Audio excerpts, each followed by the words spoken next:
नमस्कार प्रिय मित्रमैत्रिणींनो, तुम्हालाही सुपर हिरो किंवा सुपर हिरोईन बनायचं आहे का? चला तर आजच्या व्हिडिओमध्ये आपण बघूया सुपर हिरो किंवा सुपर हिरोईन कसं बनायचं. प्रिय मित्रमैत्रिणींनो, तरुणांसाठी इकिगाई या पुस्तकामध्ये हेक्टर गार्सिया आणि फ्रान्सिस्क मिरेलस यांनी आपल्याला सुपर हिरो किंवा सुपर हिरोईन बनण्यासाठी काय काय आवश्यक आहे ते गुण सांगितलेले आहे. पहिला गुण आहे जबाबदारी. महान शक्तींबरोबर महान जबाबदारी ही येतेच, हे वाक्य अंकल बेन यांनी पीटर पार्कला अद्भुत अशा स्पायडरमनला सांगितलं. म्हणूनच सर्वात आधी तुम्ही जबाबदारी घेणं हा गुन्हा करायला हवा. तुम्ही तुमच्या कामाची आणि कृतीची जबाबदारी घेतली पाहिजे. तुम्ही जे काही कराल त्याचे परिणाम काय असतील याचा आधी विचार करावा, म्हणजेच तुमच्या कृतीमुळे कोणालाही त्रास होणार नाही याची काळजी घेतली पाहिजे. खरोखरच जबाबदारी घेताना ही जबाबदारी नेमकी कोणती हे देखील आपल्या लक्षात आलं पाहिजे. त्यानंतर दुसरा गुण आहे गंबारीमासू. गंबारूमासू हा असा गुण आहे ज्याच्यावर सर्वांनीच काम करायला हवं. परिस्थिती कितीही बिकट असली तरी सुपर हिरो किंवा सुपर हिरोईन कधीही हार मानत नाहीत.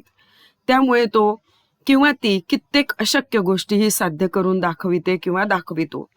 तुम्ही हजारो वेळा जरी हरलात तरीही पुन्हा प्रयत्न करीत राहा, कारण नेहमीच लक्षात ठेवा, अपयश ही यशाची पहिली पायरी असते. तिसरा गुण आहे तत्व आणि मूल्ये. सुपर हिरो हे सुपर विलनपेक्षा वेगळे असण्याचा मुख्य कारण म्हणजे त्यांची स्वतःची काही तत्व आणि मूल्य असतात. ते त्यांच्या शब्दांचे प्रामाणिक असतात आणि ते त्यांचे काम पूर्ण करण्यासाठी योग्य मार्ग शोधतात. तुम्ही कोणत्याही सहज काम करणार असलात तरी त्यामध्ये तत्वांची तडजोड होणार नाही याची काळजी घ्या. म्हणजेच प्रत्येक सुपर हिरो किंवा सुपर हिरोईन यांना आपापली तत्वे आणि मूल्ये ही निवडावीच लागतात. चौथी गोष्ट आहे ऐक्य. अशी कितीतरी कामं आहेत जे तुम्ही एकट्याने करू शकत नाही, जसं की एखादी खेळाची स्पर्धा जिंकणं. खरं तर तुम्हाला जर कोणतीही गोष्ट साध्य करायची असेल तर तुम्हाला सहकार्यांची गरज भासते. त्यामुळे सुपर हिरो किंवा सुपर हिरोईन नेहमी संघामध्ये काम करतात. जसं की ॲडव्हेंचरमध्ये एकत्र काम करावं लागतं. बऱ्याच ठिकाणी फक्त आपल्याला एकटेपणाने काम करणं शक्य नसतं, कारण टीम वर्क हे देखील महत्त्वाचं असतं. आणि म्हणून आपल्या टीमकडून काम करवून घेणं किंवा आपणही त्यांच्यासोबत काम करणं, आपल्या संघाला जिंकून आणणं हे अत्यंत महत्त्वाचं असतं. खेळ असतील किंवा जीवनात अशा बऱ्याचशा गोष्टी आहे का की ज्याच्यामध्ये आपल्याला संघाने काम करावं लागतं. त्यानंतर पाचवी गोष्ट आहे माहिती. क्रूरतेने ताकद वापरून काहीही साध्य होत नाही. जर तुम्हाला एखादी महत्त्वपूर्ण गोष्ट साध्य करायची असेल तर तुम्हाला परिस्थितीचे पूर्ण भान असायला हवं. तुम्ही त्याचा जितक्या चांगल्या प्रकारे अभ्यास कराल तितक्या चांगल्या प्रकारे तुम्ही समस्येमधून मार्ग काढू शकाल. जितकी जास्त माहिती असेल तितक्या चांगल्या प्रकारे तुम्ही समस्या सोडवू शकाल आणि त्यामधून मार्ग काढू शकाल. कोणतीही समस्या सोडवण्यामागे ती समस्या का उत्पन्न झाली, ती आपण कोणत्या पद्धतीने सोडवू शकतो याचा आपण विचार करायला हवा. त्याबद्दलची माहिती आपण गोळा करायला पाहिजे. त्यानंतर फक्त सहावा गुण आहे फक्त साहस. म्हणजेच याच्यामध्ये अचूकतेबद्दल माहिती सांगितलेली आहे. फक्त साहस अनेक क्षमता असून चालत नाही, तर ती अचूकपणे कशी वापरायची हे समजणं तितकंच महत्त्वाचं आहे. मार्बल कॉमिक्समध्ये हावकिये जिथे बघायचे तिथेच बरोबर त्यांचा बँड लागत होता. जर तुम्ही काहीतरी करून अंदाजे काम करण्याचा प्रयत्न कराल तर मात्र तुमचं काम चुकण्याची जास्त शक्यता असते. तुम्हाला काय साध्य करायचं आहे ते पहिल्यांदा नक्की करा आणि त्या दिशेने वाटचाल करा. म्हणजे आपलं साध्य करण्याची जी गोष्ट आहे ती पण अचूक असली पाहिजे. म्हणजे कोणतंही ध्येय आपण घेऊन त्या पद्धतीने काम करणं हे चुकीचं आहे. त्यानंतर सातवी गोष्ट आहे बलस्थान. आपली शारीरिक क्षमता वाढवण्यासाठी जिममध्ये जाणं, व्यायाम करणं नक्की चांगलं आहे. पण जर तुम्हाला एखादं ध्येय साध्य करायचं असेल तर शारीरिक क्षमतेबरोबरच आध्यात्मिक शक्ती ही आवश्यक आहे. ही खरी शक्ती असते. तुम्ही हे प्रशिक्षण कुठं घेऊ शकता? निश्चितच तुमच्या मनामध्ये. तुम्ही एकेकाच्या बाबतीत जे काही शिकवितात त्याचा सराव करा. मनाला जिंकणं म्हणजेच निम्म युद्ध जिंकल्यासारखं आहे. कारण की प्रिय मित्र हो, आपल्या मनामध्ये शेकडो नाना विचार हे सतत चालू असतात आणि या विचारांवर ना जिंकणं किंवा आपली आध्यात्मिक शक्ती, आपली ताकद वाढवणं हेच आपलं खरं मोठं बलस्थान आहे किंवा आपली ती मानसिक शक्ती असते. त्यानंतर 8वा गुण आहे भविष्याचा वेध. तुम्ही म्हणाल की हा कुठला गुण आहे? याचा अर्थ आपण जे आहे त्याचा विचार न करता भविष्याचा विचार करायचा का? तुम्ही आयर्न मॅन सारखे सतत भविष्याचा आढावा घेत नवनवीन टेक्नॉलॉजी तयार करून स्वतःला नवीन आव्हानांसाठी तयार करायला हवं. खरं आहे मित्रांनो, कारण आजचं युग हे 21वे शतक हे ज्ञान आणि तंत्रज्ञानाचं डिजिटल युग आहे. आज आपण भविष्याचा विचार केला नाही तर आपण या स्पर्धात्मक जगामध्ये जिंकू शकणार नाही, आपण जगू शकणार नाही. आणि म्हणून सुपरमॅन किंवा सुपर हिरो, सुपर हिरोईन बनण्यासाठी भविष्याचा वेध घेणं अत्यंत आवश्यक आहे. त्यानंतर पुढचा मुद्दा आहे बंड. सुपर हिरो किंवा सुपर हिरोईनला कधीही अन्याय आणि बंधने सहन होत नाही. ते जेव्हा बदल करण्याचा प्रयत्न करतात तेव्हा ते कोणत्याही प्रकारच्या अन्यायाला जुमानत नाही. ते स्वतःच्या आणि समाजाच्या फायद्यासाठी वेळ प्रसंगी बंडही पुकारतात. अशा प्रकारच्या विविध बंडाच्या माध्यमातूनच समाज पुढे जात असतो. कारण की सुपर हिरो, सुपर हिरोईन म्हणजेच काय? तुम्ही म्हणाल की नेमकं हे काय? तर समाजाच्या बाजूने चालणारे आणि जीवनात यशस्वी होणारी लोक बरेचदा सत्याच्या मार्गावर चालताना, प्रामाणिकपणे काम करताना बऱ्याच व्यक्तींवर अन्याय होत असतो. परंतु सुपर हिरो आणि सुपर हिरोईन या त्याच व्यक्ती असतात ज्यांना अन्याय आणि बंधने सहन होत नाही आणि त्याच्या विरुद्ध ते बंड पुकारतात की जे या बंडातून समाज पुढे जात असतो. समाजासाठी चांगल्या गोष्टी ते करत असतात. त्यानंतरचा मुद्दा आहे साहस. तुम्ही कोणतेही काम करणार असाल तरी साहस हा सर्वात महत्त्वाचा आणि पहिला गुण आहे आणि इतकंच आवश्यक गुण आहे. भीती तुम्हाला तुमच्या ध्येयापासून दूर करते आणि आवश्यक ती पावले उचलण्यापासून थांबवते.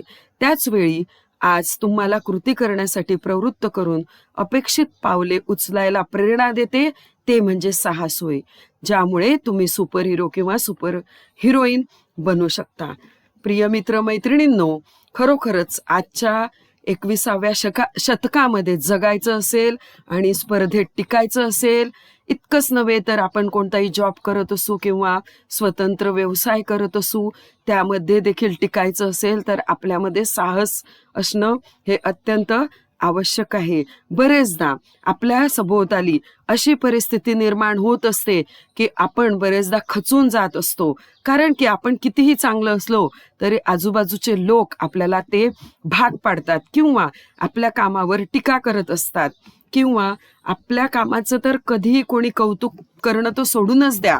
पण नेहमीच लक्षात ठेवा, 10 कामं जरी तुम्ही चांगले केले आणि तुमच्याकडून अगदी छोटीशी जरी चूक झाली तर समाज किंवा वरिष्ठ किंवा आपण जिथे काम करत आहोत त्या जागी, व्यवसायामध्ये किंवा कुटुंबामध्ये आपल्या चूक जी असेल त्याच्यावरच बोट ठेवलं जातं आणि तिथे आपले 10 असतील 100 चांगली कामं तिथे फेल होत असतात. आणि म्हणूनच आपल्या अंगी साहस पाहिजे. बरेचदा आपल्याला अपमान सहन करावे लागतात. कितीही चांगलं काम करा तरी देखील बरेचदा आपल्या आयुष्यात आपल्याला अपमानांचा सामना करावा लागतो किंवा कोणाचंही उणं धुणं बोलणं ऐकावं लागतं. कारण की समाजाची अशी रीतच आहे, कोणीही चांगलं काम करत असेल किंवा कोणी त्याच्या पद्धतीने कोणतंही काम करत असेल तरी समाज त्याला, तुम्हाला माहीतच आहे की पायी पण चालू देत नाही आणि घोड्यावर पण बसू देत नाही. याचाच अर्थ असा आहे की तुमच्या केलेल्या कोणत्याही कृतीमध्ये प्रत्येक व्यक्तीला बाहेरच्या काही ना काही कमतरता आढळत असते. कारण मित्रांनो, आपल्या समाजामध्ये अशा कितीतरी व्यक्ती आहे की जे स्वतःची प्रगती तर करतच नाही किंवा त्या स्वतःबद्दल विचार करत नाही. त्यांना फक्त दुसऱ्यांचे उणे दुणे किंवा कमी काढण्यामध्येच त्यांचा आनंद होत असतो किंवा आपल्याबद्दल कुठंतरी काहीतरी ते सांगत असतात, गॉसिप करत असतात आणि खरं तर इथेच आपलं खच्चीकरण ते करण्याचा प्रयत्न करत असतात. परंतु मित्रांनो आणि मैत्रिणींनो, या सर्व गोष्टी या चालतच राहणार आहे. एकच विश्वास ठेवायचा आहे की त्या परमेश्वराने आपल्याला परिपूर्ण बनवलेलं आहे. आपल्याला मध्ये क्षमता, त्याच्यानंतर बरेचसे कौशल्य आणि बऱ्याचशा गोष्टी आपल्याला दिलेल्या आहेत. तसंच आपल्याला मेंदू आणि मन या गोष्टी देखील दिलेल्या आहेत. या छोट्या छोट्या गोष्टींकडे आपण दुर्लक्ष करायला हवं. कारण की जर आपल्याला आपल्या जीवनामध्ये ध्येय साध्य करायचं असेल आणि आपण या गोष्टींकडे लक्ष दिलं, आपल्यामध्ये भीती निर्माण होते आणि त्या भीतीमुळे आपण या ध्येयापासून दूर राहतो आणि आपण त्या ध्येयाकडे जाण्यासाठी आवश्यक ती पावलं उचलत नाही. आणि बरेचदा आपल्या सभोवतालचे जे लोक असतात ते आपल्याला मागे खेचण्याचा प्रयत्न करीत असतात. तर आपण कधीही या गोष्टींकडे दुर्लक्ष केलं पाहिजे आणि आपल्याला जिद्दीने आपल्याला जे हवं ते आपण अचीव केलंच पाहिजे. आणि या सगळ्या 10 गुणांचा आपल्याला आपल्या आयुष्यामध्ये खूपच मदत होते, हे लक्षात घेतलं पाहिजे. तर त्यामुळे नेहमी लक्षात ठेवा की आपण जीवन जगत असताना जबाबदारी, दृढनिश्चय, तत्व आणि मूल्ये, ऐक्य, माहिती, अचूकता, आपल्यामध्ये असलेली बलस्थाने किंवा शक्तिस्थाने, भविष्याचा वेध, बंड आणि साहस या सर्व गुणांमुळे आपण सुपर हिरो किंवा सुपर हिरोईन बनू शकतो, असं हेक्टर गार्सिया आणि फ्रान्सिस्क मिरेलस म्हणतात.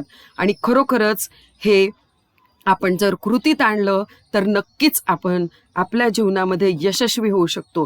आता सुपर हिरो आणि सुपर हिरोईन बनणे म्हणजे काल्पनिक चित्रांप्रमाणे आपल्याला काही आकाशात उडायचं नाहीये, परंतु याचाच अर्थ आहे की आपल्याला प्रत्येक गोष्ट अचीव करायची आहे. आज समाजात तुम्हाला असं दिसतंय की अगदी काही लोकांना थोड्याफार गोष्टींमुळे तो जर वरती गेला तर बऱ्याचशा गोष्टी ते लोक करत असतात आणि बरेचदा असं लक्षात येतं की आपल्याकडे भरपूर कौशल्य असतात, आपल्याकडे तेवढी ॲबिलिटी असते, आपल्याकडे तेवढी क्षमता असतात, आपल्याकडे तेवढं शिक्षण असतं, तरी देखील आपण खूप वरती टॉपला जाऊ शकत नाही. पण मित्रांनो, काही वेळेस या गोष्टींना परिस्थिती जबाबदार असते, आपला देश जबाबदार असतो.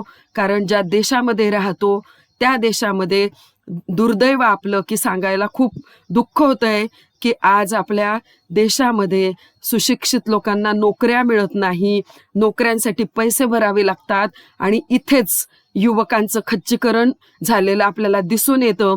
खूप शिकलेले तरुण हे आपल्याला रिक्षा चालक किंवा भाजी विकताना दिसतात. तर प्रिय मित्रमैत्रिणींनो, लक्षात ठेवा, आपल्याकडे जी क्षमता आहे या क्षमतेच्या बळावर आपण आपलं पोट भरण्यासाठी आपण काम, व्यवसाय हे केलंच पाहिजे आणि तितकंच थांबू नये. आपल्याला देवाने सक्षम बनवलेलं आहे. आपल्याला हात, पाय, कान, नाक, डोळे आणि सगळ्याच बाबतीत आपल्याला शारीरिक सक्षमता दिल्यामुळे आपण या सर्व गुणांचा पुरेपूर वापर आपल्या जीवनामध्ये केलाच पाहिजे. आणि कितीही आपल्याला संकट आली, कितीही आपल्या जीवनामध्ये चढ उतार आले, कितीही कोणी मागे खेचण्याचा प्रयत्न केला, तरी सुद्धा फिनिक्स पक्षाप्रमाणे आपल्याला या सगळ्यांमधून वरती उडायचं आहे. आणि तुम्हाला या सर्व गोष्टी तुमच्या आयुष्यामध्ये नक्की मदतीला येतील, तुम्हाला कामा येतील, ही मला खात्री आहे. परंतु या सर्व 10 गोष्टींच्या प्रमाणे तुम्ही आपल्या आयुष्यामध्ये काम करायला पाहिजे. तरच मित्रांनो, तरच तुम्ही सुपर हिरो किंवा सुपर हिरोईन बनू शकता, हे नेहमी लक्षात ठेवा. प्रिय मित्रमैत्रिणींनो, माझा व्हिडिओ तुम्ही शांततेने ऐकला याबद्दल तुमचे मनःपूर्वक धन्यवाद. माझ्या चॅनलवर तुम्ही नवीन असाल तर चॅनलला सबस्क्राईब करा, लाईक करा, शेअर करा. तुम्हाला माझा व्हिडिओ कसा वाटला नक्की नक्की कमेंटमध्ये सांगा. पुनश्च एकदा सगळ्यांचे मनःपूर्वक धन्यवाद.